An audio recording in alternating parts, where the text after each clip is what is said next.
Hello everyone, you are welcome to this channel. Today in this video we will learn how to enable autosave in MS Word, Excel and PowerPoint. So firstly open any MS Office program. I will open MS Word. Now go to File, click on Options and click on Save.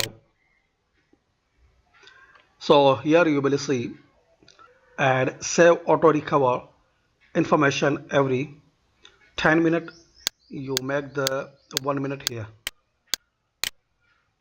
So now if your document crash, so this option will be useful for you, and after that click on OK, and like this open the Excel, File, Options and click on Save, and similar features and similar settings make the 1 or 2 minute for recovery and click on OK.